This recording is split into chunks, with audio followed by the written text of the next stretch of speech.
I stood there in the middle of the Plaza Hotel ballroom, red wine dripping down my $2 million diamond necklace, while my own father told 300 of New York's most powerful people that I was mentally unstable and needed to be escorted out like a common thief. The chandeliers above sparkled with indifference as my sister Madison smirked, her hand still gripping the empty wine glass she had just used as a weapon. This was supposed to be the night I finally showed them who I really was. Instead, it became the night I decided to destroy everything they had built on my back. But before I tell you how I brought down an empire, before I reveal the secrets that would make Wall Street executives lose sleep, I need you to do something for me. If you want to hear how a girl they called Crazy became the queen who made them all bow, hit that like button right now. Subscribe, because this story gets wild, and drop a comment telling me what you would have done in my position. Trust me, you will want to see how this ends. Now let me take you back to where it all began, 7 years before that catastrophic night at the Plaza. I was 21 when my grandfather died. Marcus Hartwell was not just a businessman. He was a legend who had built Hartwell Industries from a single law office in Brooklyn into a corporate empire worth $400 million. While my father Robert had become a successful lawyer riding on the family name, and my mother Caroline had perfected the art of spending money she did not earn. It was my grandfather who actually understood what it meant to build something real. The day of his funeral, I sat in the front pew of St. Patrick's Cathedral, wearing a black dress my mother had criticised for being too simple. Madison sat beside me, and head to toe, Chanel, her phone hidden in her clutch, as she texted her boyfriend throughout the entire service. My father delivered a eulogy that made my grandfather sound like a character from a motivational poster full of empty words about legacy and family values. I wanted to scream. They did not know him.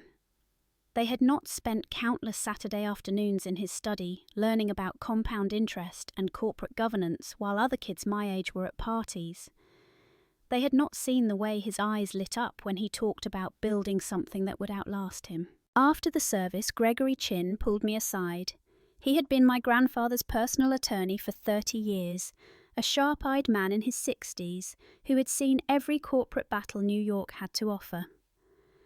We stood in a quiet corner of the reception hall while my family worked the room, already calculating how to divide assets they assumed were theirs.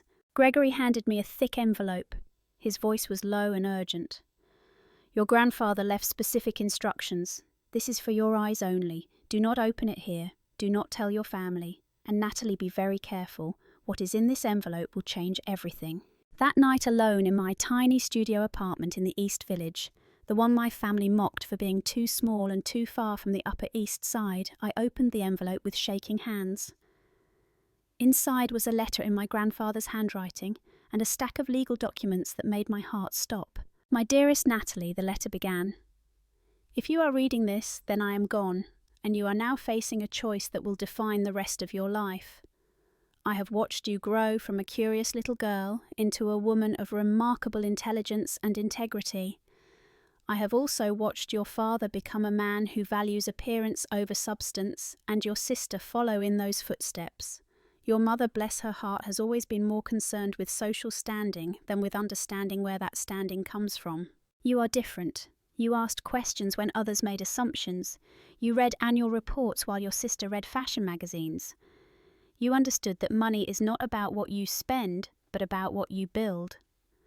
That is why I am entrusting you with something your father does not know exists, something that will give you complete control over everything I built. 7 years ago, I restructured Hartwell Industries. Your father believes he is a significant shareholder because I gave him shares worth approximately $5 million. What he does not know is that I created a separate class of shares, Class A voting shares, which carry 10 votes each compared to the 1 vote per share he holds. I have placed 51% of all Class A shares into a trust with you as the sole beneficiary. The trust activates on your 21st birthday, which means as you read this, you are now the controlling shareholder of Hartwell Industries. Why did I do this? Because I saw the way they treated you, Natalie. I saw your mother criticize your choices at every family dinner. I saw your sister take credit for your ideas, and your father dismiss your opinions because you did not fit their image of what a Hartwell should be. I saw you grow quieter and smaller, trying to be what they wanted instead of who you are. I could not let them destroy you. More importantly, I could not let them destroy what I built. You now have a choice. You can activate your voting rights and take control of the company, or you can let them continue as they are taking dividends from your inheritance while treating you like you do not matter. But know this, if you choose to take control, it will be war. Your father will fight you. Your family will turn against you. You will have to be stronger than you have ever been. I believe in you. I always have. The question is, do you believe in yourself? I read that letter 17 times that night. By sunrise, I had made my decision, but I was not ready for war. Not yet. I needed to understand exactly what I was dealing with, and I needed them to show me who they really were, without knowing I had any power to stop them. For the next 7 years, I played a role. I became the disappointing daughter who worked at a non-profit arts foundation making $42,000 a year, while my family pulled in millions from dividends I was secretly approving through Gregory. I lived in my modest apartment. I wore clothes from J. Crew instead of designer boutiques. I drove a used Honda Civic. I let them believe I was exactly what they thought, someone who had failed to live up to the Hartwell name. During those years, I watched everything. I learnt that my father was a mediocre lawyer who kept his firm afloat through my grandfather's connections and the Hartwell name. I discovered that Madison had married Derek Chen, not because she loved him, but because his family owned a tech company she thought would make her rich. I saw my mother spend $100,000 shopping sprees while criticizing me for buying a $200 coat. I attended family dinners where they discussed their lives, their achievements, their problems, and never once asked about mine. But I also built something they did not see. Every quarter, Gregory would brief me on the company's performance. I would read every report, analyse every decision, and quietly exercise my voting rights through a proxy structure my grandfather had established. When my father wanted to sell off the company's real estate holdings for a quick profit, I blocked it. When Derek tried to convince the board to invest in a cryptocurrency scheme, I killed the proposal. When they wanted to take on massive debt to fund expansion into markets they did not understand, I forced them to slow down and do proper due diligence. They never knew. To them, the board simply disagreed with their ideas. The company continued to grow steadily, conservatively, exactly as my grandfather would have wanted. And every year, dividends increased. My father collected his $2 million. Madison and Derek got their share. My mother bought another beach house in the Hamptons. And I deposited $8 million into my Swiss bank account while continuing to live on my non-profit salary. I told myself I was protecting my grandfather's legacy. I told myself I was waiting for the right moment. But the truth was simpler and more painful. I was still hoping they would change. I was still that little girl who wanted her family to love her, to see her, to value her for who she was.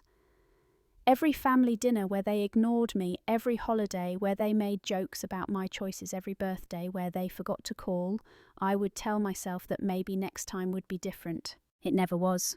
The breaking point came on a cold November evening, 3 weeks before that charity gala. Madison called me, which was unusual because she only contacted me when she needed something. Her voice was saccharine sweet, the tone she used when she was about to ask for a favour. Nat, darling, I need to talk to you about something important. Can you come to dinner at Mum and Dad's on Saturday? I should have known something was wrong. I should have recognised the setup. But I was tired from a long week at work, and some pathetic part of me still wanted to believe my family cared. Saturday evening, I took the subway uptown to my parents' penthouse on Fifth Avenue, the one with views of Central Park that my mother never tired of mentioning in conversations. When I arrived, the entire family was there. My father sat in his leather armchair like a king on a throne. My mother perched on the sofa with a glass of wine. Madison and Derek occupied the love seat, their hands intertwined in a display of unity that immediately made me suspicious. My father did not waste time with pleasantries. Natalie, we need to discuss your situation. We are concerned about you. My situation, I kept my voice neutral, but my stomach tightened. Madison leaned forward, her face arranged in an expression of sisterly concern that would have won her an Oscar. Nat, we know you have been struggling. Living in that tiny apartment, working at that non-profit for basically no money. We want to help you. Derek jumped in, his voice smooth and practiced. We have been talking, and we think it would be best if you came to work for Hartwell Industries. Entry-level position in the communications department. $35,000 a year to start, but with your last name you could work your way up. I stared at him. I was the majority shareholder of the company, and he was offering me an entry-level position that paid less than I currently made. The audacity was almost impressive.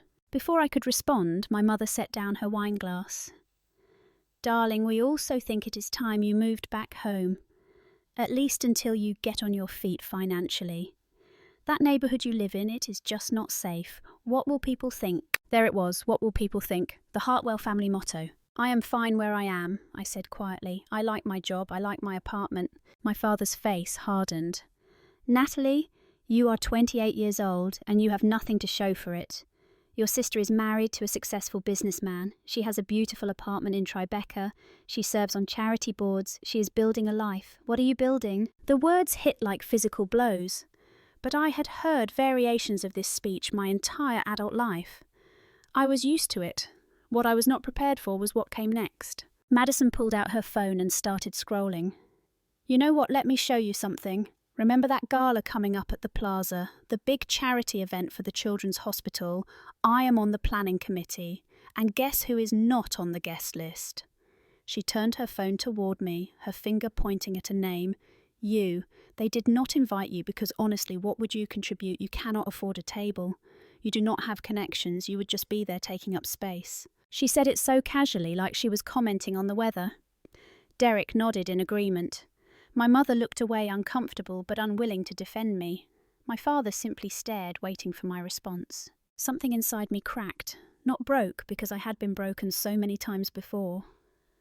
This was different. This was a calcification, a hardening, a transformation from soft tissue into bone. I see, I said. My voice was calm, too calm. Thank you for your concern, I should go. Wait, my father said, we are not finished. We want you to think seriously about our offer. The job at Hartwell Industries, moving back home. We can even help you find a therapist. Clearly you have been making poor decisions and we think you might benefit from professional help, understanding why. A therapist. They wanted me to see a therapist because I was not living the life they had planned for me, because I had chosen substance over appearance, independence over handouts, authenticity over playing a role in their perfect family portrait. I will think about it, I lied and left before they could see the rage building behind my eyes. On the subway ride home, I made a call. Gregory answered on the second ring. I need you to buy me a ticket to the Plaza Gala, I said. Front row table. I do not care what it costs. Natalie, what are you planning? I am planning to remind them who I am. Also, I need you to arrange something else. I want to attend with a date who will make an impression. Someone from the corporate world, someone they will recognise. Gregory was quiet for a moment. I think I know just the person. But Natalie, if you are going to make a move, you need to be ready for the consequences. I have been ready for 7 years. It is time. The 3 weeks between that dinner and the gala were a blur of preparation. Gregory introduced me to Marcus Jang, the CEO of Chen Technologies, a company that had been competing with Derek's family business for years. Marcus was 42, devastatingly handsome, and had a reputation for being absolutely ruthless in business. When I explained what I wanted, he laughed and agreed immediately. I also went shopping. Not at the discount stores I usually frequented, but at the haute couture boutiques on Madison Avenue, where salespeople sized you up before deciding whether to help you. I walked into Bergdorf Goodman, wearing my usual jeans and sweater, and watched the staff barely glance my way.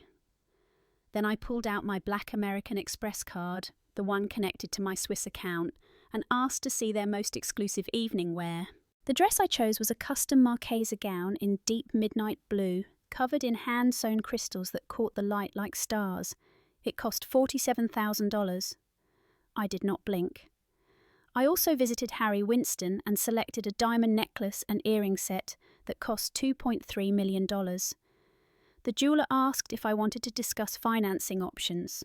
I told him I would pay cash and asked if they could have it ready in 2 weeks. The night of the gala, I stood in front of my mirror and barely recognised myself. The girl who had spent 7 years making herself small and invisible was gone. In her place was someone who looked like she belonged in the pages of Vogue. My hair was styled in elegant waves. My makeup was flawless. and the diamonds around my neck caught the light with every breath. Marcus picked me up in a black Mercedes S-Class. When I slid into the passenger seat, he let out a low whistle. "You look like you are going to war." "I am," I said, "and I intend to win." The Plaza Hotel glittered like something from a fairy tale as we pulled up. Photographers lined the red carpet, flashing cameras at every arrival. I had specifically requested that our arrival be timed for maximum impact, right in the middle of the event, when most guests would already be inside, but the cocktail hour was still in full swing. As we walked through those massive doors into the ballroom, I felt every eye turn toward us. I was not supposed to be there. I definitely was not supposed to be there looking like that, and I certainly was not supposed to be on the arm of Marcus Zhang, whose rivalry with Derek Chen was well known in business circles. I spotted my family immediately. They were clustered around a table near the front talking to a senator whose campaign my father had been desperately courting for months. Madison saw me first. Her face went through a rapid series of expressions: confusion, shock, and finally pure rage. She whispered something to Derek, who turned and went pale. My mother nearly dropped her champagne glass. My father's face turned an alarming shade of red. I walked straight toward them, my heels clicking on the marble floor, Marcus steady at my side. Every step felt like a declaration of war. Before I could reach their table, Madison intercepted me. Her smile was razor-sharp. "Well, well.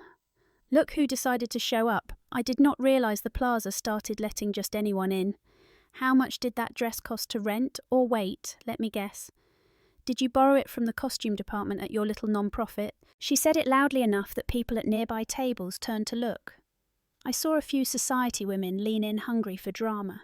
This was what Madison did best, create spectacles that made her look superior while tearing others down. I smiled back at her, calm and unbothered.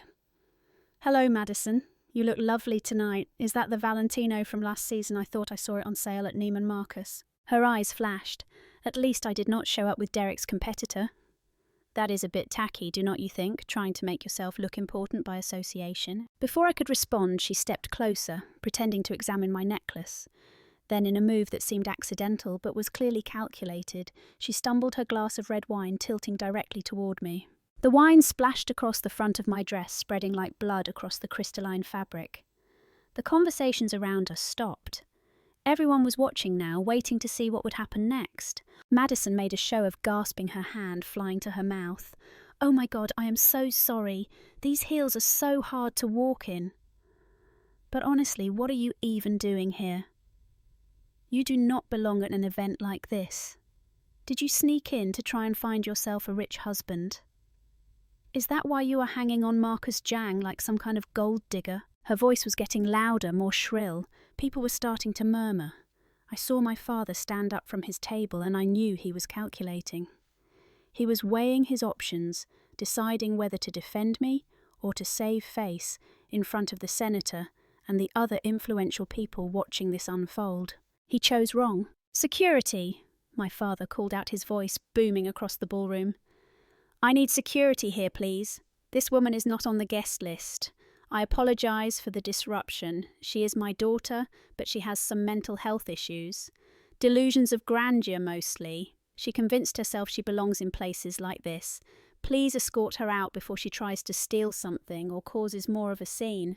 The words hit me like a slap. Mental health issues, delusions of grandeur. He was not just dismissing me, he was trying to paint me as crazy in front of everyone who mattered in New York society. This was not just cruelty. It was strategic destruction of my credibility, my reputation, my entire existence. Something in me went very still, very cold. This was the moment my grandfather had warned me about in his letter. This was what he had seen coming, what he had tried to protect me from. They would not just ignore me or patronize me. When I stepped into their world as an equal, they would try to destroy me. I pulled a silk handkerchief from my clutch and calmly dabbed at the wine stain on my dress. Then I looked directly at my father, and when I spoke, my voice was steady and clear enough that everyone in the vicinity could hear. "You just made the biggest mistake of your life, Robert." I turned to leave, but not before I did one more thing.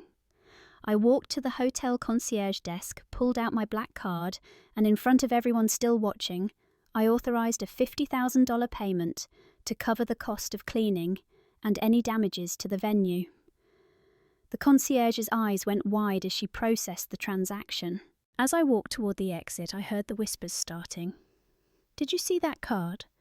That was not a rental dress. Those diamonds were real. Who is she really? Marcus Jang would not attend with just anyone. Maybe she is not what they said." But I did not care about the whispers anymore. The die was cast. It was time to show them exactly who I was.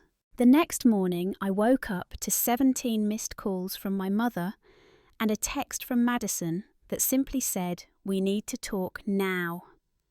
I ignored all of them. Instead, I called Gregory and told him to come to my apartment immediately. He arrived within an hour carrying a leather briefcase and wearing the grim expression of a general preparing for battle.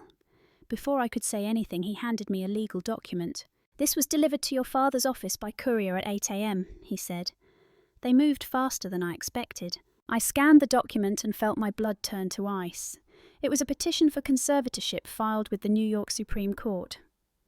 My father was seeking legal guardianship over my finances and personal decisions, claiming I was unable to manage my own affairs due to mental incapacity. The evidence cited included my low-paying job, my modest lifestyle, and now the incident at the plaza, where I had supposedly crashed an event and caused a disturbance. "They are trying to have me declared mentally incompetent," I said slowly, "so they can control whatever money they think I have." Gregory nodded. "Your father is a lawyer. He knows how to work the system. If he can convince a judge that you are unwell, he can freeze your accounts, make decisions on your behalf, and essentially strip you of your autonomy. It is a conservatorship petition. Think of what happened to Britney Spears, but with even more financial control because of the amount of wealth involved. How long do we have? There will be a hearing in 30 days. We will need to present evidence of your competence and your financial situation, which means, Natalie, it is time. If you want to fight this, you need to reveal who you really are."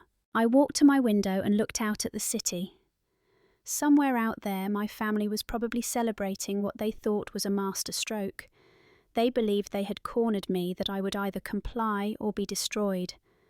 They had no idea that they had just triggered the exact scenario my grandfather had prepared me for. "Tell me what you have on Derek," I said. Gregory smiled. It was not a nice smile. He has been trading on inside information from Hartwell Industries for the past 2 years. He is on the board, so he has access to quarterly reports before they are released publicly. He then uses that information to trade stocks. It is textbook insider trading. I have been documenting every instance. And my father, Gregory pulled out another file. "Your father has been using Hartwell Industries resources for his personal law practice. He has been billing his private clients for work done by company lawyers, essentially double billing and pocketing the difference. It is fraud. I estimate he has stolen approximately $3 million over the past 5 years. I turned back to face him. "Here is what we are going to do. Schedule an emergency board meeting for Monday morning. Send notice to all board members, including my father and Derek. The agenda is to discuss a major restructuring and a potential sale of the company." "A sale, Natalie, are you sure?" "I am not actually going to sell it," I said. "But I need them to think I might. I need them desperate and off balance. And Gregory, I need you to prepare something else. Full documentation of my shareholding structure, my voting rights, and every decision I have made over the past 7 years. I want them to see exactly how blind they have been." Gregory started packing up his briefcase. "This is going to get ugly, Natalie. Once you do this, there is no going back. Your family will never forgive you." "They were never really my family," I said. "Family does not try to destroy you when you refuse to be their puppet."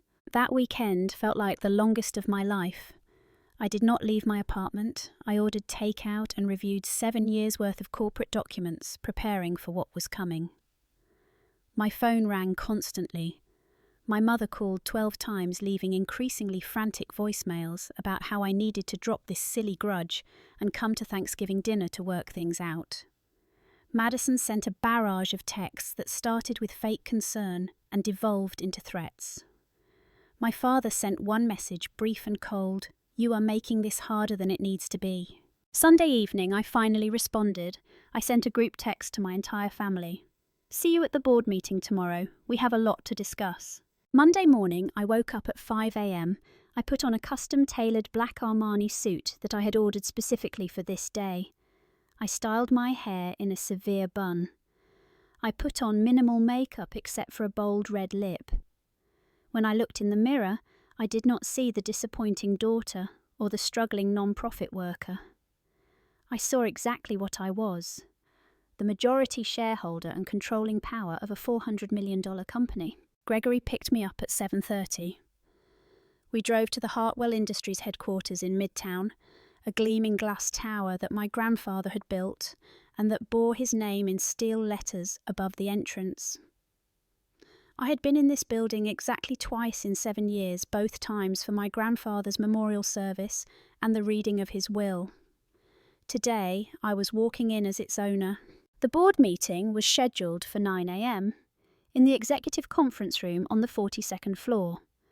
When Gregory and I stepped off the elevator, I saw my father and Derek already there, standing in the hallway, talking to two men in expensive suits. Investment bankers, I realised. They had brought potential buyers, probably thinking they were about to finalise a deal that would net them millions. My father looked up and saw me. His face went through a complex series of expressions before settling on condescending patience. "Natalie, what are you doing here?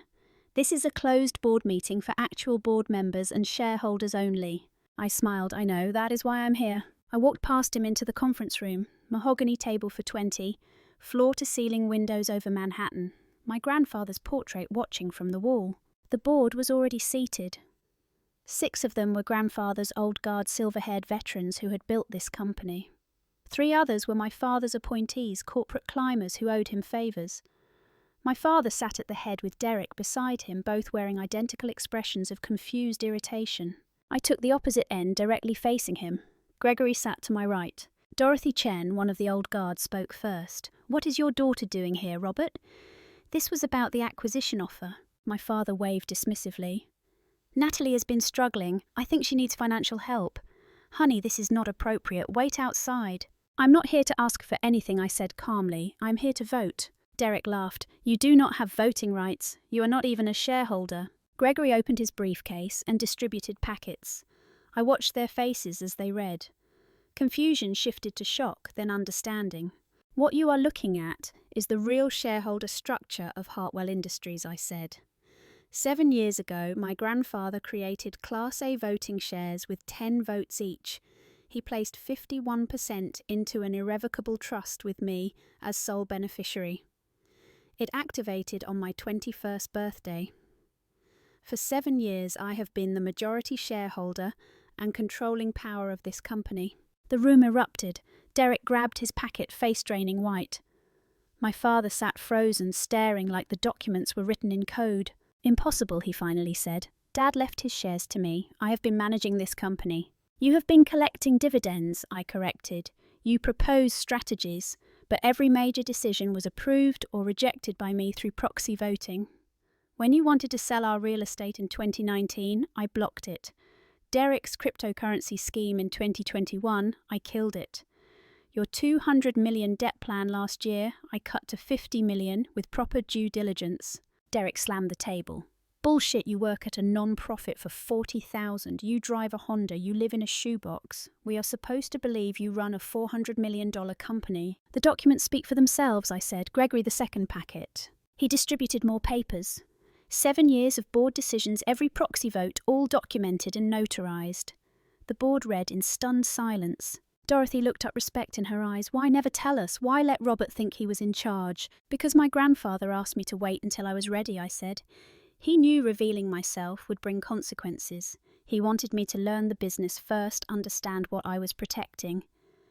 And he wanted my family to show me who they really were before I decided what to do with his legacy." My father's face went from white to red. "If you have control, why are we here? What do you want?" "I want you to understand something," I said. 7 years I watched you. I listened to your disappointment lectures. I sat through dinners where you joked about my failures. I endured Madison's condescension and Derek's contempt. I let you believe I was nothing while I protected everything you took for granted. I stood and walked to the windows looking out over the city. Last week you filed a conservatorship petition. Tried to have me declared mentally incompetent to control my finances. What you did not know is those finances include $8 million in annual dividends from my shares. You also did not know I lived modestly by choice, not necessity. I wanted to understand what it meant to earn a real salary to work for something instead of just inheriting it. I wanted to be more than just a Hartwell name. I turned back to face them, but you could not even give me that. You could not let me exist in peace. So here is what happens now. As majority shareholder, I am calling for a vote on several matters. First, I am terminating Derek Chen's position on this board, effective immediately for cause. Because Derek shot to his feet. What the hell are you talking about? Gregory stood up and connected his laptop to the conference room screen. Up popped a spreadsheet with dates, stock transactions, and board meeting minutes highlighted in yellow. Insider trading, Gregory said calmly. You have been using confidential information from your position on this board to trade Hartwell Industries stock and related securities. We have documented 47 separate instances over the past 2 years. The SEC will be very interested in this information. Derek's face went from red to grey. You cannot prove that. Those trades were coincidence. Can you afford to bet your freedom on that? I asked. Because I am happy to turn this over to federal prosecutors. Or you can resign from the board right now, divest all your Hartwell Industries holdings within 30 days, and never set foot in this building again. Your choice. Derek looked at my father, desperate. Robert, say something. Do something. But my father was staring at his own packet at the second set of documents Gregory had just distributed. These showed the misappropriation of company resources, the double billing all of his financial misconduct over the past 5 years. Dad has his own problems to worry about, I said. Robert Hartwell, I am also removing you from your position as General Counsel to Hartwell Industries. You have been systematically stealing from this company while pretending to protect it. Gregory has calculated that you owe approximately $3.2 million in restitution. My father stood up, his voice shaking with rage. I built this company. I kept it running after Dad died. You ungrateful little bitch, everything you have is because of me. No, I said softly. Everything I have is because of Grandfather. Everything you have is because I let you have it. I protected this company from your bad decisions. I kept it profitable so you could collect your dividends and live your lifestyle. And how did you repay me? You called me mentally unstable. You tried to have me declared incompetent.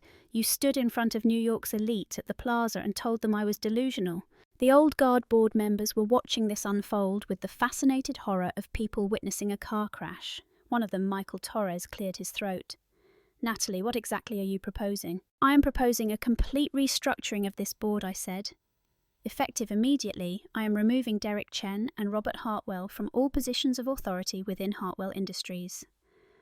I am appointing myself as chairman of the board, and I am making it very clear that any future decisions will be made with the long-term health of this company in mind, not short-term profit grabs. Dorothy Chen spoke up. What about your family, the conservatorship petition, the public scandal? The conservatorship petition will be withdrawn, I said, looking directly at my father. Because if it is not, I will file criminal charges for fraud and embezzlement. As for the public scandal, I think New York society will find the real story much more interesting than the one they heard at the plaza. Failed lawyer tries to steal company from daughter he claimed was crazy. It practically writes itself. You cannot do this, my father said, but his voice had lost its conviction. You are my daughter. I am your father. You stopped being my father the moment you tried to destroy me to save your own reputation, I said. A father protects his child. A father believes in his child. A father does not stand by while his other daughter pours wine on her and does not publicly declare her mentally ill to save face with a senator. You made your choice, Robert. Now live with the consequences. The vote was swift. With my controlling shares, the outcome was never in doubt. Derek was removed from the board by a vote of 10-3. My father was stripped of his positions by an even wider margin. The board members who had been his cronies suddenly remembered they had other commitments and abstained rather than go down with him. As the meeting ended and people filed out, my father approached me one last time. His face was haggard, aged 10 years in the span of 2 hours. Are you really going to do this? Destroy your own family? I already told you, I said. You are not my family. You are people who share my last name and who have spent my entire life making me feel like I was not good enough.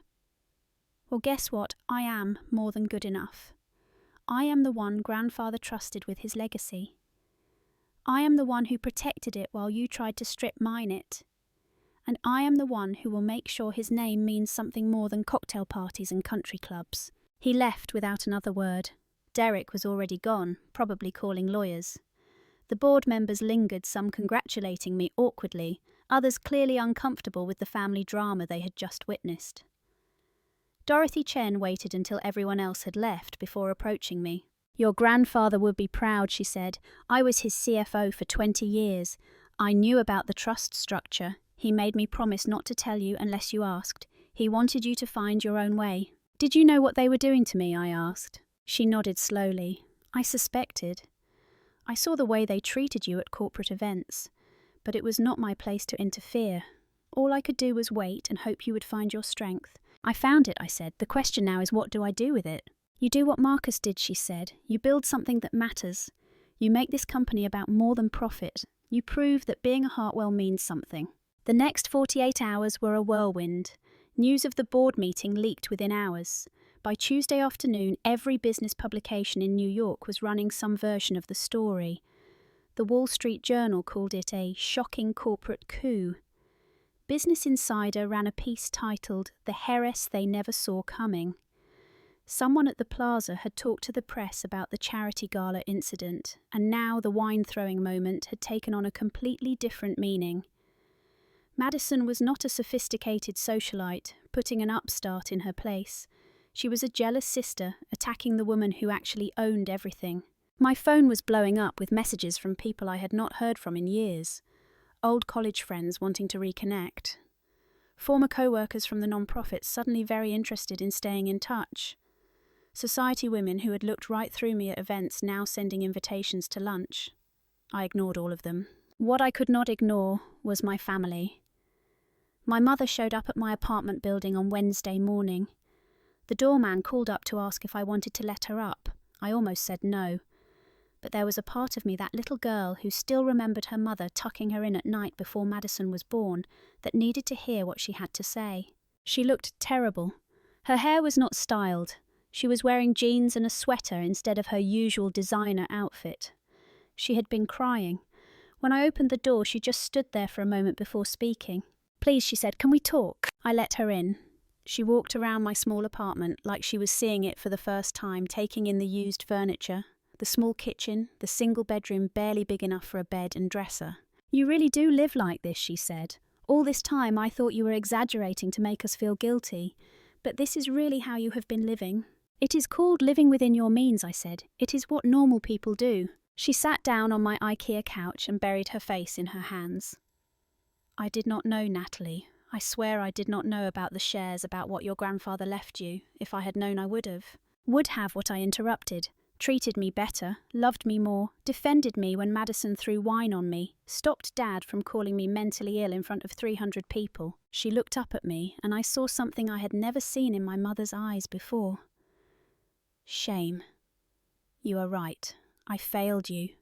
I let your father and Madison treat you terribly, because it was easier than standing up to them. I told myself it was just teasing, just family dynamics. But it was not. It was cruelty, and I enabled it.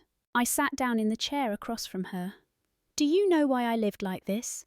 Not just to understand regular people's lives. I did it because I wanted to see if you would love me anyway. If you would see value in me even when you thought I had nothing. And you did not. None of you did." Tears were streaming down her face. I know, and I am sorry. I am so, so sorry. But Natalie, you are my daughter. Can we not find a way past this? Can you not forgive us?" "Forgive you for what exactly?" I asked. "For the years of criticism. For Madison's constant belittling.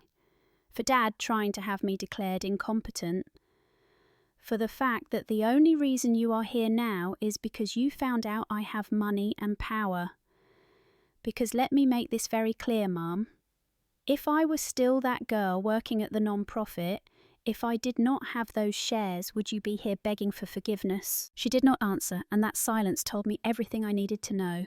"What happens now?" she finally asked. "To us, to the family." "I have been thinking about that," I said. "Here is what I have decided. I am not going to destroy you. I am not going to cut you off completely or leave you with nothing. Grandfather did not want that, and despite everything, neither do I. But things are going to be very different. I stood up and walked to my desk, pulling out a document Gregory had prepared. This is a trust fund. It will pay each of you $50,000 per year, adjusted for inflation. It is enough to live on, enough to maintain a modest but comfortable lifestyle. It is more than most people make. $50,000. My mother's voice was barely a whisper. Natalie, your father's apartment costs $40,000 a month in rent.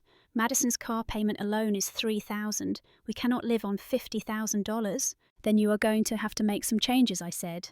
Downsize the apartment, sell the cars, live within your means like I have been doing. Consider it a learning experience. You are punishing us. No, I said. I am teaching you what it means to be grateful for what you have. If you want more, you can earn it. Get a job, build something, live like the rest of the world lives, and maybe, just maybe, you will understand why I chose to live this way even when I did not have to. My mother left without another word. I watched her from my window as she got into a taxi, her shoulders slumped with defeat. I felt sorry for her, but I did not regret my decision. Compassion and boundaries could coexist. I could help them survive while refusing to enable their dysfunction. Madison called the following week, not to apologise but to scream. 15 minutes of rage about her ruined life, Derek leaving friends, gossiping. When she finally ran out of breath, I said quietly, "Every choice you made led here. You married for money. You treated me like garbage to feel superior. You threw that wine because you could not stand seeing me happy. This is not punishment, Madison, this is consequence." "You always looked down on me," she spat. "I never looked down on you," I replied. "I pitied you. I had what you spent your whole life chasing. Grandfather's respect, his trust, his love. You wasted years earning Dad's approval, never realising it was worthless." She hung up. I have not heard from her since. The conservatorship petition was withdrawn quietly. My father's reputation crumbled as clients fled. The Hartwell name, once a golden key to every door in New York, now opened nothing but whispers of scandal. I spent Thanksgiving alone with Thai takeout and old movies. It should have felt lonely. Instead, it felt like freedom. Monday after Thanksgiving, I walked into my grandfather's preserved office and sat in his chair. His portrait smiled down at me, eyes kind and knowing. "I hope I made you proud," I whispered. My first act as chairman was bold: sustainable practices, ethical investing, an arts education foundation, profit sharing for everyone, not just executives. Transparent governance that set new standards. The press called it naive. The old guard worried about profits. I did not care. This was my company, now built on my values, not theirs. 3 months later, my father texted 2 words, "I'm sorry." I stared at them for a long time. Part of me wanted to believe, but I knew better. He was sorry he got caught. Sorry he lost his position and status. Not sorry for calling me crazy. Not sorry for trying to steal my autonomy. Not sorry for being a terrible father. I deleted the text and blocked his number. 6 months after the board meeting, I boarded my Gulfstream G650 for Paris Fashion Week. As we taxied at JFK, I watched New York spread below me, millions of lights in the darkness. Somewhere down there, my family was learning to survive on $50,000 a year. Madison working some entry-level job. My father drowning in legal bills. My mother waiting for me to restore their old life. They were waiting for the old Natalie, the one who sacrificed herself to keep peace. But she was gone. In her place stood someone who understood that loving yourself means letting go of people who cannot love you back. Someone who knew the truest power is not controlling others, but refusing to be controlled. My phone buzzed, Forbes' youngest female CEO in New York. I smiled and put it away. I did not need validation anymore. As the plane lifted off and New York vanished into clouds, I raised my glass of 1982 Chateau Margaux, my grandfather's favourite.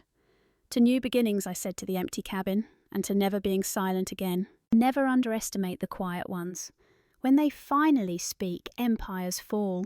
I spent 7 years underestimated and overlooked, building something untouchable, true independence, real power, unshakable self-worth. They thought silence meant weakness. They were wrong. Silence was strategy.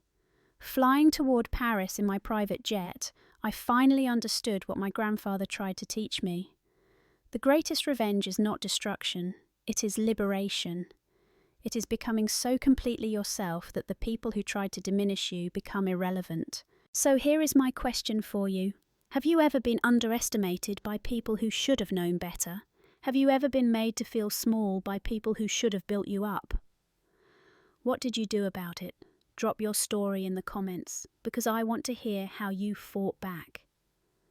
And if this story resonated with you, if you have ever felt invisible in your own family or your own life, hit that like button and subscribe. Sometimes we need to hear these stories to know we are not alone, to know that quiet does not mean powerless, and to remember that the best revenge is living so well that their opinions become background noise. Tell me, what would you have done in my situation? Would you have revealed yourself earlier? Would you have been more forgiving, or would you have gone even harder? Drop your thoughts below. Let us talk about it. And remember, never apologize for taking up space. Never apologize for being powerful. Never apologize for choosing yourself. Now, if you will excuse me, I have a fashion week to attend and an empire to run.